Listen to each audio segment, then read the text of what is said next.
അയ്യോ വണക്കം. മലപ്പുറം കുറ്റിപ്പുറത്തെ ചോറും മീനും എന്ന ഹോട്ടലിൽ 2-3 ദിവസം മുമ്പ് ഒരു പ്രശ്നമുണ്ടാകുന്നു. ആ ഹോട്ടലിലെത്തിയ കുറച്ച് ആൾക്കാർ അവിടെ നിന്ന് ഭക്ഷണം കഴിക്കുന്നു. ഭക്ഷണം കഴിച്ച ശേഷം അവർക്ക് ലഭിച്ച മത്സ്യത്തിൻ്റെ വിലയെ ചൊല്ലിയാണ് തർക്കം ആരംഭിക്കുന്നത്. മത്സ്യത്തിൻ്റെ വിലയെ ചൊല്ലി തർക്കം ആരംഭിക്കുന്നു. അതിനുശേഷം ആ ഹോട്ടലിൽ ഒരു പൊരിഞ്ഞ അടിയിലാണ് അത് കലാശിക്കുന്നത് എന്നുള്ളതാണ് ആ വീഡിയോ കണ്ട എല്ലാവർക്കും മനസ്സിലാക്കാൻ സാധിക്കുന്നത്. സ്വാഭാവികമായിട്ടും നമ്മുടെ സോഷ്യൽ മീഡിയ ചേരി തിരിഞ്ഞു. സോഷ്യൽ മീഡിയ അടി കൊണ്ടവനെതിരെയും അടി കൊടുത്തവനെതിരെയും ഇനിയിപ്പോൾ സൈഡിൽ നിന്ന് ആരെങ്കിലും അടി മേടിച്ചിട്ടുണ്ടെങ്കിൽ അവർക്കെതിരെയും പറഞ്ഞു തുടങ്ങി. അങ്ങനെ സോഷ്യൽ മീഡിയ പല ഭാഗങ്ങളായി തിരിഞ്ഞുകൊണ്ട് മലപ്പുറത്തെ ചോറും മീനും എന്ന് പറഞ്ഞ മലപ്പുറം കുറ്റിപ്പുറത്തെ ചോറും മീനും എന്ന് പറയുന്ന ആ ഹോട്ടലിനെതിരെ വലിയ രീതിയിലുള്ള ഹെയ്റ്റ് ക്യാമ്പയിൻ ഉണ്ടായി എന്നുള്ളതാണ് നമുക്ക് മനസ്സിലായ കാര്യമെന്ന് പറയുന്നത്. ഞാൻ വ്യക്തിപരമായി ഈ ചോറും മീനും എന്ന് പറയുന്ന ഹോട്ടലിൽ ഞാൻ പോയിട്ടില്ല. ഞാൻ മലപ്പുറത്തേ പോയിട്ടില്ല, പിന്നെയാണ് ചോറും മീനും. പക്ഷേ ആ ഹോട്ടലിനെ കുറിച്ച് പറയുകയാണെങ്കിൽ സോഷ്യൽ മീഡിയയിൽ നിന്ന് കിട്ടുന്ന വിവരമനുസരിച്ച് വളരെ നല്ലൊരു ഹോട്ടലാണ് എന്നാണ് പല ആൾക്കാരും അഭിപ്രായപ്പെടുന്നത്. പക്ഷേ അവിടെ ആ ഹോട്ടലിലെ പല ആൾക്കാരുടെയും അഭിപ്രായ വ്യത്യാസം എന്ന് പറയുന്നത് ആ ഹോട്ടലിലെ മീനിൻ്റെ വിലയെ ചൊല്ലിയാണ് അഭിപ്രായ വ്യത്യാസം എന്ന് പറയുന്നത്. ഇനി എന്നെ സംബന്ധിച്ച് പറയുകയാണെങ്കിൽ ഊണിൻ്റെ കൂടെ, അതായത് എനിക്ക് ഉച്ചയ്ക്ക് ഊണ് നിർബന്ധമാണ്, മസ്റ്റാണ്. ഊണിൻ്റെ കൂടെ മീനില്ലെങ്കിൽ അഹങ്കാരമായിട്ട് ദയവ് ചെയ്ത് തോന്നരുത്. മീനില്ലെങ്കിൽ കുറച്ച് ബുദ്ധിമുട്ടാണ് എനിക്ക് ഊണ് കഴിക്കാൻ എന്നുള്ളതാണ്. ഇല്ലെങ്കിൽ നമ്മൾ സദ്യയൊക്കെ കഴിക്കും, കുറച്ച് മീനിൻ്റെ ഗ്രേവിയെങ്കിലും എനിക്ക് വേണം എന്നുള്ളതാണ്. എൻ്റെ രസമുകുളങ്ങളെ ത്രസിപ്പിക്കാനായി വേണം എന്നുള്ളതാണ് എൻ്റെ ഒരു ഭക്ഷണ രീതി എന്ന് പറയുന്നത്. എന്ന് പറഞ്ഞ് ഞാൻ മത്സ്യമേ ഇല്ലാതെ ഭക്ഷണം കഴിക്കില്ല എന്ന് ഞാൻ പറയുന്നില്ല. ഗതികെട്ട പുല്ലും തിന്നും എന്നുള്ളൊരു സാഹചര്യത്തിൽ നമ്മുടെ മതാചാരങ്ങളുടെ ഭാഗമായിട്ട് ഈ വ്രതമൊക്കെ എടുക്കുന്ന ഒരു സാഹചര്യം ഉണ്ടാകുമല്ലോ. ആ സാഹചര്യത്തിൽ വളരെ ഭവ്യതയോടുകൂടി വെജിറ്റേറിയൻ ഭക്ഷണവും ഞാൻ കഴിക്കാറുണ്ട്. പക്ഷേ എനിക്ക് മത്സ്യം അല്ലെങ്കിൽ മീൻ എന്ന് പറയുന്ന സീ ഫുഡ് എന്ന് പറയുന്നത് വളരെയധികം ഇഷ്ടപ്പെട്ട ഒരു വ്യക്തിയാണ്. പോരാത്തതിന് ഞാൻ തിരുവനന്തപുരത്താണുള്ളത്. ഈ തിരുവനന്തപുരത്തുള്ള സകല ഹോട്ടലുകളിലും കയറി ഈ സീ ഫുഡ് ടേസ്റ്റ് ചെയ്തിട്ടുള്ള, എക്സ്പീരിയൻസ് ചെയ്തിട്ടുള്ള ഒരു വ്യക്തി കൂടെയാണ് ഞാനെന്ന് പറയുന്നത്. അപ്പോൾ ഈ മലപ്പുറത്തെ ചോറും മീനും എന്ന് പറയുന്ന ഈ ഹോട്ടലിൽ അന്ന് നടന്ന ആ അടിയെ ചൊല്ലി വലിയ രീതിയിൽ സോഷ്യൽ മീഡിയയിൽ വാഗ്വാദങ്ങൾ ഉണ്ടായിട്ടുണ്ട്. ഈ വിഷയത്തെ മതപരമായി പോലും കാണാനായിട്ട് പല ആൾക്കാരും ശ്രമിച്ചു. ഈ ഹോട്ടൽ നടത്തുന്നത് രാജീവ് എന്ന് പറയുന്ന ഒരു വ്യക്തിയാണ്. ഈ രാജീവ് എന്ന് പറയുന്ന ഒരു വ്യക്തി മാന്യമായി നടത്തിക്കൊണ്ടുപോകുന്ന ഈ ഹോട്ടൽ, ആ ഹോട്ടലിലെ മത്സ്യങ്ങളുടെ ആ വിലയെ ചൊല്ലി ഒരു തർക്കം എപ്പോഴും അവിടെയുണ്ട് എന്നുള്ളത് വാസ്തവമായിട്ടുള്ളൊരു കാര്യമാണ്. പക്ഷേ ഈ മലപ്പുറത്ത് ഈ ഹോട്ടലിൽ അടിയുണ്ടായ ശേഷം ഈ ഹോട്ടലിനെതിരെ സോഷ്യൽ മീഡിയയിൽ വലിയ രീതിയിലുള്ള ഹെയ്റ്റ് ക്യാമ്പയിനാണ് വരുന്നത്. എന്ന് പറഞ്ഞാൽ സോഷ്യൽ മീഡിയ ബ്ലോഗേഴ്സ് അടക്കം ഈ ഹോട്ടലിനെതിരെ ഈ ഹോട്ടൽ കൊള്ളത്തില്ല, ഈ ഹോട്ടൽ സമ്പൂർണ്ണ പരാജയമാണ് എന്നുള്ളതാണ് ഇവർ പറഞ്ഞു വരുത്തുന്ന ഒരു കാര്യമെന്ന് പറയുന്നത്. ഈ ഹോട്ടൽ യാതൊരു രീതിയിലും ആർക്കും പോയി ഭക്ഷണം കഴിക്കാൻ പറ്റാത്തൊരു ഹോട്ടലാണ് എന്നാണ് ഇവർ പറയുന്നൊരു കാര്യം എന്ന് പറയുന്നത്. എന്തായിരുന്നാലും ആ ഹോട്ടലിൽ അവിടെ വലിയ രീതിയിൽ ആ അടി ഉണ്ടായതിന് ശേഷം ആ ഹോട്ടലിൻ്റെ മുതലാളിയായിട്ടുള്ള രാജീവ് എന്ന് പറയുന്ന വ്യക്തി, അങ്ങനെയാണ് അദ്ദേഹത്തിൻ്റെ പേരെന്നാണ് ഞാൻ മനസ്സിലാക്കുന്നത്, അദ്ദേഹം ഇട്ട ഒരു പോസ്റ്റ്, ഫേസ്ബുക്കിലിട്ട ആ ഒരു പോസ്റ്റ് നമുക്കൊന്ന് കണ്ടിട്ട് വരാം. ഇതിലൊന്നും നമ്മൾ തകരില്ല, തകർക്കണമെങ്കിൽ നമ്മൾ അവസാനിക്കണം. ഞാൻ അവസാനിച്ചല്ലാതെ ഈ ഇത് തകരില്ല. മാന്തള് വേണോ ചോദിച്ചപ്പോ ചൊറിഞ്ഞു തരുമെന്നോ. അപ്പൊ ഇതൊന്നും നമുക്ക് പൊതുസമൂഹത്തിന് അറിയില്ല, ഇങ്ങനെ വിഷയങ്ങൾ പൊതുസമൂഹത്തിന് അറിയില്ല. ആളുകൾ മദ്യപിച്ചു എന്ന പ്രശ്നം ഉണ്ടായിട്ടില്ല. കഴിഞ്ഞ പ്രാവശ്യം വന്ന കഴിഞ്ഞ പ്രാവശ്യം വന്ന് ഉണ്ടായിരുന്നില്ല, ഇതിന് മുന്നേ വന്ന മൂന്നാല് വട്ടം വന്നോട്ടെ. ഞാൻ നിരന്തരം പറയാറില്ലേ, ചെറിയൊരു വിഷയം പോലും ആളെ കത്തിക്കാൻ ഒരുപാട് പേരുണ്ട്. ഇന്നുണ്ടായതൊക്കെയാണ് മറന്നേക്കിട്ടാ. അതൊക്കെ ഈ സംരംഭങ്ങളിൽ പറഞ്ഞിട്ടുള്ള കാര്യങ്ങളാണ്. പ്രശ്നം ഉണ്ടാക്കലും അവര് മദ്യപിച്ചിട്ടാണ്. നമ്മളെത്ര ആദ്യം തന്നെ ഇവര് സ്റ്റാഫുകൾ പോയിട്ട് പറയുന്നില്ലേ, അവരോട് പറയുന്നില്ലേ നിങ്ങൾ സൈലന്റ് ആവും. പക്ഷെ അവര് കേൾക്കാത്ത കാരണമല്ല ഇതൊക്കെ സംഭവിച്ചത്. പിന്നെ നമ്മള് സ്വാഭാവികമായിട്ടും നമ്മളത് പ്രതികരിക്കും. കാരണം അവർ അത്രത്തോളം തെറി വിളിച്ചിട്ടും അല്ലെ സംസാരിച്ചിട്ടുണ്ടായിരുന്നു. നല്ല രീതിയിൽ പെരുമാറുക, നല്ല രീതിയിൽ ഭക്ഷണം വെക്കുക. എത്ര പ്രകോപിച്ചാലും ഇനി ഇവിടുന്ന് അങ്ങോട്ട് എത്ര പ്രകോപിച്ചാലും നിങ്ങൾ പ്രകോപനം ഉണ്ടാക്കരുത്. എല്ലാവർക്കും പറയുന്നത് എത്ര പ്രകോപനം ഉണ്ടാക്കരുത്.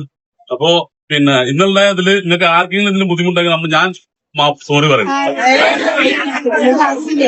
ഇതിൽ കൃത്യമായി അദ്ദേഹം പറയുന്ന കാര്യം എന്ന് പറഞ്ഞാൽ ഈ അടിയുണ്ടാക്കിയ ആൾക്കാർ, അവർക്കെതിരെയാണ് പോലീസ് കേസെടുത്തിരിക്കുന്നത് എന്ന് നമ്മൾ വ്യക്തമായിട്ട് ആലോചിക്കണം. കാരണം ഇവർ മദ്യപിച്ചിരുന്നു എന്നാണ് വീഡിയോയിലൂടെ ഇദ്ദേഹം പറയുന്നത്. പോരാത്തതിന് അവിടെ സർവ് ചെയ്യാൻ നിൽക്കുന്ന ആ സ്ത്രീ പറയുന്ന കാര്യം, മാന്തൽ വേണോ എന്ന് ചോദിച്ചപ്പോൾ ചൊറിഞ്ഞു തരുമോ എന്ന് ചോദിച്ചു എന്നാണ് ആ സ്ത്രീ പറയുന്നത്. വളരെ അശ്ലീലമായിട്ടാണ് സംസാരിച്ചത് എന്നുള്ളത് വേറൊരു കാര്യം. ഞാനൊരു കാര്യം പറയാം. അതായത് ഒരു ഹോട്ടലിൽ നമ്മൾ യുക്തിപരമായിട്ട് ചിന്തിച്ച് കഴിഞ്ഞാൽ ഒരു ഹോട്ടലിൽ നമ്മൾ പോകുമ്പോൾ ആ ഹോട്ടലിൽ നിൽക്കുന്ന സപ്ലയറോട് നമ്മൾ പെരുമാറുന്ന രീതി. ഞാൻ എല്ലായിടത്തും ഹോട്ടലുകളിൽ പോയി കഴിഞ്ഞാൽ സപ്ലയറോട് വളരെ മാന്യമായ രീതിയിലാണ് ഞാൻ ബേസിക്കലി പെരുമാറാറുള്ളത്. പക്ഷേ നിർഭാഗ്യവശാൽ, ആരെയും എടുത്തു പറയുന്നില്ല, നിർഭാഗ്യവശാൽ ഞാൻ കണ്ടിട്ടുള്ള ആൾക്കാരെല്ലാം ഈ സപ്ലയറുടെ തൻ്റെ അടിമയെ പോലെയാണ് കാണുന്നത് എന്നുള്ളതാണ് വേറൊരു കാര്യം എന്ന് പറയുന്നത്. അതായത് ഒരു സപ്ലയർ എന്തെങ്കിലും കൊണ്ടുവരുമ്പോൾ അവിടെ തൊടാ, നീ ഇവിടെ തൊടാ, നീ എവിടത്തെ സപ്ലയറാടാ, നീ ഇങ്ങനെയാണോ സപ്ലൈ എന്നൊക്കെയാണ് അവരെ പല ആൾക്കാരും ഡീൽ ചെയ്യുന്നത്. ഞാൻ കണ്ണിന് കണ്ടിട്ടുള്ള കാര്യമാണ്. പക്ഷേ ഇതെല്ലാം ആ സപ്ലയർ സഹിച്ചുകൊണ്ട്, കാരണം അരി പ്രശ്നമാണല്ലോ, പുള്ളിക്ക് വേറെ ജോലിയില്ല, സഹിച്ചുകൊണ്ട് ഈ മസാല ദോശയൊക്കെ കൊണ്ടുവയ്ക്കുമ്പോൾ മസാല ദോശയുടെ അറ്റം ഉണ്ടല്ലോ, ഈ മസാല ദോശയുടെ അറ്റം, ചില മസാല ദോശകൾ നല്ല വടി പോലെ ഇരിക്കും, പക്ഷേ ചിലതിൻ്റെ അറ്റമാണെങ്കിൽ ഇങ്ങനെ കുഴഞ്ഞു കിടക്കും. അങ്ങനെ കുഴഞ്ഞു കിടക്കുമ്പോൾ ഇത് താഴെ വയ്ക്കുമ്പോൾ ഈ മസാല ദോശ തറയിൽ ചിലപ്പോൾ ടേബിളിൽ തട്ടും. അങ്ങനെ തട്ടുമ്പോൾ ഞാൻ കണ്ട കാര്യമാണ്. എൻ്റെ മുമ്പിലിരിക്കുന്ന ഒരാൾ ആ സപ്ലയറോട് പൊട്ടിത്തെറിക്കുകയാണ്, ഇങ്ങനെയാണോ ഡാഷ് മോനെ നീ വിളമ്പുന്നത്, എടുത്തുകൊണ്ട് പോടാ മറ്റവനെ, നീ വേറെ കൊണ്ടുപോടാ എന്നൊക്കെ പറയുന്ന ഒരു കാഴ്ച. അത് കണ്ടിട്ട് എനിക്ക് തന്നെ ഒരുമാതിരി ആയിപ്പോയി എന്നുള്ളത് വേറൊരു കാര്യം. അപ്പോൾ അങ്ങനെ സപ്ലയറോട് പെരുമാറുന്ന ആൾക്കാരുണ്ട്. ഇപ്പം നമ്മളൊരു സപ്ലയറെ വിളിക്കുന്നതിന് പോലും ഒരു മര്യാദയുണ്ട് എന്നുള്ളതാണ്. ചില ആൾക്കാർ ഭക്ഷണം കഴിച്ചുകൊണ്ടിരിക്കുമ്പോൾ സപ്ലയറെ ഇങ്ങനെയൊക്കെ വിളിക്കുന്നത് നമുക്ക് കാണാൻ സാധിക്കും. ഇങ്ങനെയൊക്കെ വിളിക്കും, ഇങ്ങോട്ട് വാടാ എന്നുള്ള രീതിയിൽ ഇങ്ങനെയൊക്കെ വിളിക്കും. ഞാനാണെങ്കിൽ ഭക്ഷണം കഴിച്ചുകൊണ്ടിരിക്കുമ്പോൾ ഞാൻ പൊതുവെ അവലംബിക്കുന്ന ഒരു രീതി എന്ന് പറഞ്ഞാൽ, സപ്ലയർ നമ്മളെ നോക്കുന്നുണ്ടോ എന്ന് ഞാൻ നോക്കും. പുള്ളിയുടെ മുഖം എൻ്റെ മുഖവുമായിട്ട് കോർത്ത് വരുന്ന ആ ഒരു സമയത്ത് ഞാനൊന്ന് കൈപൊക്കി കാണിക്കും, ചേട്ടാ എന്നിങ്ങനെ വിളിക്കും. ഇങ്ങനെയാണ് ഞാൻ ബേസിക്കലി സപ്ലയറോട് പെരുമാറുള്ളൂ. എല്ലാ ആൾക്കാരും ഇങ്ങനെയാണെന്ന് പറയുന്നില്ല, പക്ഷേ ചില ആൾക്കാർ അങ്ങനെയാണ്. അപ്പോൾ ഒരു ഹോട്ടലിൽ ഒരു സപ്ലയർ ഭക്ഷണം വിളമ്പാനായിട്ട് നിൽക്കുകയാണെങ്കിൽ ബേസിക്കലി അയാളുടെ ജോലിയാണ് അവിടെ ചെയ്യുന്നത്.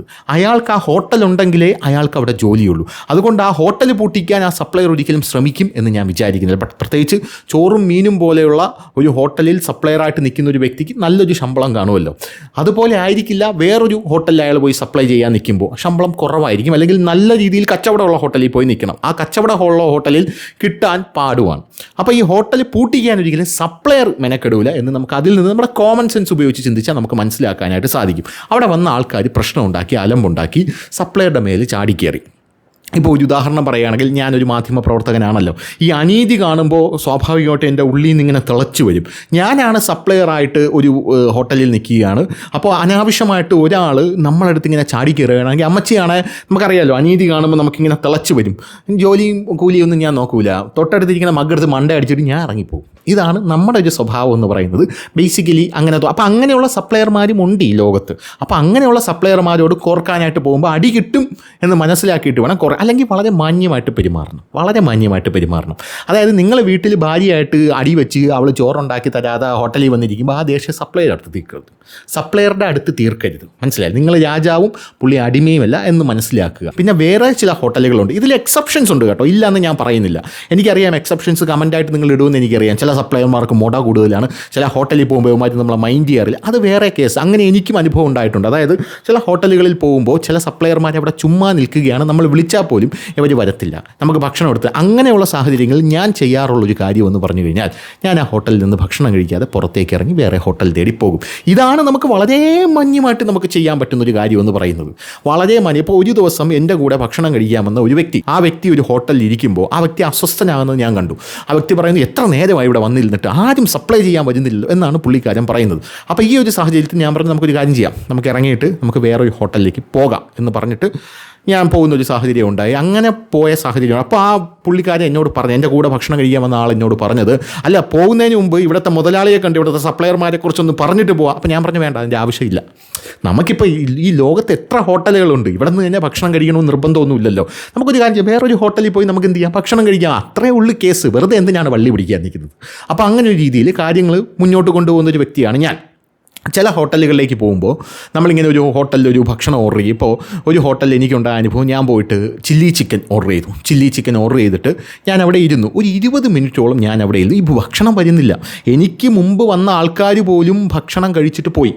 അപ്പോൾ എനിക്ക് സ്വാഭാവികമായിട്ടും എനിക്ക് എന്ത് തോന്നി, ഞാൻ വിചാരിച്ചു, അപ്പം സ്വാഭാവികമായിട്ടും ഞാൻ വിചാരിക്കും ഇവരെന്നെ അവഗണിച്ചോ, എന്തുകൊണ്ടാണ് ഭക്ഷണം കൊണ്ടുവരാത്തത് എന്നുള്ള രീതിയിൽ ഇരുന്നിട്ട് ഞാൻ പതുക്കെ അവിടെ നിന്ന് എഴുന്നേറ്റിട്ട് ഞാൻ പോകാനുള്ളൊരു തയ്യാറെടുപ്പിലായിരുന്നു. അങ്ങനെ പോകാനായിട്ട് ഞാൻ ആ ഹോട്ടലിൻ്റെ പടി വരെ എത്തിയപ്പോഴേക്കും ഒരു സപ്ലയർ ഓടി വന്നിട്ട് പറഞ്ഞു, സാർ പോകരുത്. ആ പുള്ളിക്ക് ആ കാര്യം മനസ്സിലായ പുള്ളി എന്നെ ഒബ്സർവ് ചെയ്യുന്നുണ്ടായിരുന്നു, പോകരുത്. ചില്ലി ചിക്കൻ ഇവിടെ ഫ്രഷായിട്ട് ചിക്കൻ അപ്പം എടുത്ത് ചില്ലി ചിക്കൻ ആക്കിയുണ്ട് ഇവിടെ ഉണ്ടാക്കി വെക്കുന്ന പതിവില്ല, ഉണ്ടാക്കി തരികയാണ്. അത് കുറച്ച് ഹെക്റ്റിക് ആയിട്ടുള്ള പണിയാണ്, അതുകൊണ്ട് കുറച്ച് സമയമെടുക്കും. സാറിന് ചില്ലി ചിക്കൻ റെഡിയായി എന്ന് പറഞ്ഞ് പുള്ളിക്കാരൻ വളരെ മാന്യമായിട്ട് സംസാരിച്ചാണ് എന്നെ തിരിച്ചു കൊണ്ടിരുത്തിയത്. ഞാനത് ഭക്ഷണം കഴിച്ച് ഞാൻ പോവുകയും ചെയ്തു. അപ്പോൾ അങ്ങനെയുള്ള ഹോട്ടലുകളുമുണ്ട്. ഇതിലെല്ലാം എക്സെപ്ഷൻസ് ഉണ്ട് എന്നുള്ളതാണ് നമുക്ക് മനസ്സിലാവുന്ന കാര്യമെന്ന് പറയുന്നത്. ഇനി വില, അതിൻ്റെ കാര്യത്തിലേക്ക് വരാം. വില വിവരം അതിൻ്റെ കാര്യത്തിലേക്ക് വരാം. അതിലേക്ക് വരുന്നതിന് മുമ്പ് ഈ ഹോട്ടലിനെ പറ്റി മോശമാക്കി ഒരാളിട്ട, അവിടുത്തെ മീനിൻ്റെ വില കണ്ട് കണ്ണു തള്ളിയ ഒരാളിട്ട ഒരു സോഷ്യൽ മീഡിയ പോസ്റ്റ് നമുക്കൊന്ന് കണ്ടിട്ട് വരാം. 300 റുപ്യ കേട്ടോ. അതാ ഈ കാണുന്ന ഒരു ഒറ്റ കഷ്ണം ഫിഷ് ഫ്രൈക്ക് എനിക്ക് ഇവിടെ ബില്ല് കൊടുക്കേണ്ടി വന്നത്. സംഭവം ഇവിടെ കുറച്ച് എക്സ്പെൻസീവ് ആണെന്നൊക്കെ എനിക്ക് നേരത്തെ തന്നെ അറിയാം കേട്ടോ. പക്ഷെ അതൊക്കെ ഒരു വലിയ ഫുൾ മീനൊക്കെ എടുക്കുമ്പോഴായിരിക്കും എന്നായിരുന്നു എൻ്റെ ഒരു എക്സ്പെക്ടേഷൻ. ചോറുന്നാൻ വേണ്ടി ഞാനിവിടെ ഇരുന്നപ്പോൾ ചോറ് കഴിഞ്ഞിട്ട് മോനേന്ന് കേട്ടോ എന്നോട് ആദ്യം പറഞ്ഞത്. പിന്നെ വേറൊരു ഭാഗത്തുനിന്ന് ചോറും സാമ്പാറും മീൻകറിയും മാമ്പഴ പുളിശ്ശേരിയും കൂട്ടാനും അച്ചാറും അങ്ങനെ ഒക്കെ വായന്റെ ഇലയിൽ സെറ്റായ കാഴ്ചയിടാ. പിന്നെ എനിക്ക് കാണാൻ പറ്റിയത് ശരിക്കും ഇവിടുത്തെ ചോറിന്റെ കൂടെ മാമ്പഴ പുളിശ്ശേരി മാത്രം മതി കേട്ടോ, വേറെ കൂട്ടാൻ്റെ ആവശ്യമൊന്നുമില്ല. കാരണം മാമ്പഴ പുളിശ്ശേരി അത്ര ടേസ്റ്റ് ഉണ്ട് കേട്ടോ. അങ്ങനെ പാടൊക്കെ നോക്കി ചോറും നമ്മളാട്ടോ. ഒരു കഷ്ണം മീൻ ഇട്ടോട്ടെ എന്ന് ചോദിച്ചാണ്ട് ഒരു ചേച്ചി വന്നത്. അങ്ങനെ ചേച്ചി എന്ന മീനൊക്കെ കൂട്ടി ചോറും നമ്മളാണ്. വേറൊരു ചേച്ചി എന്നാണ് ബില്ലും കൊണ്ട് വന്നത് കേട്ടോ. ബില്ല് കണ്ടപ്പോൾ പാടം നോക്കി ചോറും നല്ല മൂടൊക്കെ ഇക്കൂടെ പോയതെന്ന് അറിയില്ല കേട്ടോ. ബില്ല് മുതലാക്കാൻ വേണ്ടി കുറച്ച് കൽക്കണ്ണും ജീരകൊക്കെ കീസിയിടാതെ വിചാരിച്ചപ്പോൾ ആ സാധനം അവിടെ കഴിഞ്ഞു പോയിട്ടോ. അപ്പോൾ അത്രയൊക്കെ ഉള്ളൂ. Okay bye. അൻഷിഫ് എന്ന് പറഞ്ഞ ഒരു വ്യക്തി ഇട്ടൊരു പോസ്റ്റാണ്, ഒരു ഫുഡ് വ്ലോഗാണ് നമ്മളിപ്പോൾ കണ്ടത്. അൻഷിഫ് എന്ന് പറയുന്ന വ്യക്തി അവിടെ നിന്ന് ഭക്ഷണം കഴിച്ചു. ഭക്ഷണം കഴിച്ച് കഴിഞ്ഞ ശേഷം അൻഷിഫിന് വന്ന ബില്ലാണ് അൻഷിഫ് കാണിക്കുന്നത്. 300 രൂപ ഐക്കൂറ എന്ന് പറയുന്ന മീനിന് ആയി. 70 രൂപയാണ് ഊണിനായത്. തിരുവനന്തപുരത്ത് ഒരു ഹോട്ടലിൽ ഒരു നല്ല ഭക്ഷണം കഴിക്കണമെങ്കിൽ, നല്ല രീതിയിൽ ഊണ് കഴിക്കണമെങ്കിൽ 80 രൂപ അല്ലെങ്കിൽ 90 രൂപ കൊടുക്കണം. അതിൽ കൂടുതൽ വിലയുള്ള ഹോട്ടലുകളൊക്കെ ഉണ്ട്, ഞാൻ എൻ്റെ കേസാണ് പറഞ്ഞത്. 80 രൂപ അല്ലെങ്കിൽ 90 രൂപ കൊടുക്കണം. പക്ഷേ ഇവിടെ 70 രൂപയാണ് ഊണിന് ഈടാക്കുന്നത്, മാന്യമായിട്ടുള്ള റേറ്റാണ്. ഇനി ഐക്കൂറയുടെ വിലയാണ് 300 രൂപ എന്ന് പറയുന്നത്. എത്രയാണ്? 300 രൂപ ഐക്കൂറ. ഈ മീൻ ഐക്കൂറ എന്ന് പറയുന്ന മീൻ, എനിക്ക് ഈ മത്സ്യ പ്രിയനായതുകൊണ്ട് തന്നെ എനിക്കിതിനെപ്പറ്റി കുറച്ച് കാര്യങ്ങളൊക്കെ, വലിയ കാര്യങ്ങളൊന്നും, കുറച്ച് കാര്യങ്ങളൊക്കെ എനിക്കറിയാം. കാരണം ഈ ഹോട്ടലുകളിൽ, പ്രത്യേകിച്ച് മത്സ്യം വിളമ്പുന്ന ഹോട്ടലുകളിൽ, ആ മത്സ്യത്തിൻ്റെ വില അവർ വില പട്ടികയിൽ ഇട്ട് വയ്ക്കണമെന്ന് നിർബന്ധമൊന്നുമില്ല. ഇട്ട് വയ്ക്കണമെന്നുള്ളതാണ് നിയമം, പക്ഷേ അവർ അത് ഇട്ട് വയ്ക്കാറില്ല. ഇട്ട് വയ്ക്കാത്തതിൻ്റെ പ്രധാനപ്പെട്ട കാരണമെന്ന് പറയുന്നത് മീനിൻ്റെ വില ഓരോ ദിവസം കഴിയുന്തോറും മാറിക്കൊണ്ടിരിക്കും എന്നുള്ളത് കൊണ്ടാണ് അവരത് ഇട്ട് വയ്ക്കാത്തത്. അതൊരു പരമമായിട്ടുള്ള യാഥാർത്ഥ്യമാണ്. നമ്മളെ വീട്ടിൽ മത്സ്യം വിൽക്കുന്ന ഒരു സ്ത്രീ വരുമ്പോൾ അവരുടെ കയ്യിൽ നിന്ന് ഇന്ന് വാങ്ങിക്കുന്ന വിലയ്ക്കായിരിക്കില്ല നമ്മൾ ചിലപ്പോൾ നാളെ മീൻ മേടിക്കുന്നത്. ഈ മീനിൽ തന്നെ ഏറ്റവും വലിയ, അതായത് സാധാരണക്കാരൻ്റെ ലക്ഷറി എന്ന് പറയുന്ന മീനാണ് ഐക്കൂറ. നമ്മുടെ നാട്ടിൽ അതിന് നെയ്മീൻ എന്നാണ് പറയുന്നത്. ഈ നെയ്മീൻ എന്ന് പറയുന്ന ഭക്ഷണം വളരെയധികം വിലപിടിപ്പുള്ളൊരു ഭക്ഷണമാണ്. മീനിന് അങ്ങനെ ഒരു പ്രത്യേകതയുണ്ട്. ഇനിയിപ്പോൾ നമ്മൾ സോഷ്യൽ മീഡിയയിൽ ഒന്ന് തപ്പിക്കഴിഞ്ഞാൽ ആവോലി എന്നാണ് ഈ നെയ്മീനിനെ അങ്ങോട്ടൊക്കെ പറയുന്നത്. ഈ ആവോലിയുടെ വില എന്ന് പറയുന്നത് കേരളത്തിൻ്റെ വിപണിയിലെ ലഭ്യതയും മീനിൻ്റെ വലിപ്പവും അനുസരിച്ച് ഈ മീനിൻ്റെ വില മാറിക്കൊണ്ടിരിക്കും എന്നുള്ളതാണ്. കിലോയ്ക്ക് 1000 രൂപ വരെയാണ് ഈ ആവോലി അഥവാ നെയ്മീൻ എന്ന് പറയുന്ന ഈ മീനിൻ്റെ വില എന്ന് പറയുന്നത്. ട്രോളിംഗ് നിരോധനം പോലുള്ള സമയമാണെങ്കിൽ ആവോലിക്ക് 1000-ൽ കൂടുതൽ വില ആകും എന്നുള്ളതാണ് ഈ മീനിൻ്റെ ഏറ്റവും വലിയ പ്രത്യേകത എന്ന് പറയുന്നത്. ഇനി കറുത്ത ആവോലി ആണെങ്കിൽ അതിന് വേറൊരു വിലയുണ്ട്. അതായത് നെയ്മീൻ എന്ന് പറയുന്ന ഈ സാധനത്തിന് അതിൻ്റേതായിട്ടുള്ള വിലയുണ്ട്. 1000 രൂപ അല്ലെങ്കിൽ കിലോയ്ക്ക് 1000-ൽ കൂടുതൽ രൂപയുള്ളൊരു മീൻ. അപ്പോൾ ഇന്ന് ട്രോളിംഗ് നിരോധനമാണെങ്കിൽ ആ 1000-ൽ കൂടുതൽ വിലയുള്ള ആ മീനിൻ്റെ ഒരു നല്ലൊരു കഷ്ണം മേടിച്ച് നമ്മളത് കഴിക്കുമ്പോൾ അത്രയും തുക അവർ ഈടാക്കുമെന്നുള്ളതിൽ യാതൊരുവിധ തെറ്റും ഞാൻ ബേസിക്കലി കാണുന്നില്ല. ഇനിയിപ്പോൾ നിങ്ങൾക്ക് ആവോലി കഴിക്കേണ്ട, കാരണം അതൊരു ലക്ഷറി ഫിഷാണ്. നിങ്ങൾ ആവോലി കഴിക്കേണ്ട. നിങ്ങൾക്ക് 100 രൂപയ്ക്കും വറുത്ത മീൻ കിട്ടും. തിരുവനന്തപുരത്തൊക്കെ ആണെങ്കിൽ 40 രൂപ മുതൽ വറുത്ത മീനുണ്ട്. വറുത്ത മീൻ എന്ന് പറയുന്നത് ഈ ചാള പോലത്തെ, ഇനി വേറെ സ്ഥലത്ത് അതിന് എന്താണ് പറയുന്നതെന്ന് എനിക്ക് അറിഞ്ഞുകൂടാ. പിന്നെ ഈ കൊഴിയാള പോലത്തെ മീനുകളൊക്കെ തിരുവനന്തപുരത്ത് കിട്ടും. ഈ 100 രൂപയ്ക്ക് കിട്ടും, 40 രൂപയ്ക്ക് കിട്ടും. നൊത്തോലി പോലെയുള്ള ചെറിയ മീനുണ്ടല്ലോ, നൊത്തോലി, അതുപോലുള്ള മീനുകളും തിരുവനന്തപുരത്ത് കിട്ടും. അതിനൊക്കെ വില കുറവാണ്. അങ്ങനെയുള്ള മീനുകൾ നിങ്ങൾക്ക് മേടിച്ച് കഴിക്കാം. ആവോലി തന്നെ കഴിക്കണം എന്ന് നിർബന്ധമൊന്നുമില്ലല്ലോ. അപ്പോൾ ആവോലി തന്നെ കഴിക്കണം എന്ന് നിർബന്ധം പിടിച്ചിട്ട് ആവോലി വാങ്ങിച്ച് കഴിച്ചിട്ട് അതിന് അത്ര വിലയുണ്ട്. അത്ര വിലയ്ക്ക് ആ ഫുഡ് നിങ്ങൾ കഴിച്ചു കഴിഞ്ഞാൽ അതിന് വലിയ വില വരും. ഇനി ഞാൻ നിങ്ങൾക്ക് വേറൊരു സ്ക്രീൻഷോട്ട് കാണിച്ചു തരാം. ഈ പുള്ളിക്കാരൻ ഇട്ട വീഡിയോയുടെ താഴെ വന്ന ഒരു ബില്ലിൻ്റെ കമൻറ്റാണ്. ഒരാൾ അതിൻ്റെ താഴെ ഒരു ബില്ലിൻ്റെ ഫോട്ടോ ഇട്ടിട്ടുണ്ട്. ആ ബില്ലിൻ്റെ ഫോട്ടോ ഞാനൊന്ന് കാണിക്കാം. ഇതാണ് ആ ബില്ലിൻ്റെ ഫോട്ടോ.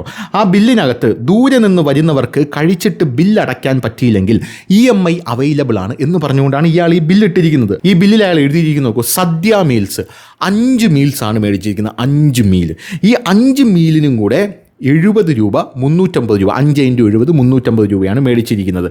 കാലാഞ്ഞി 1200 രൂപയാണ് കാലാനിക്ക് മേടിച്ചിരിക്കുന്നത്. പ്രോൺസ് അതായത് കൊഞ്ച് അതിന് 200 രൂപയാണ് മേടിച്ചിരിക്കുന്നത്. പാലട പ്രഥമ 30 രൂപയുള്ളൂ.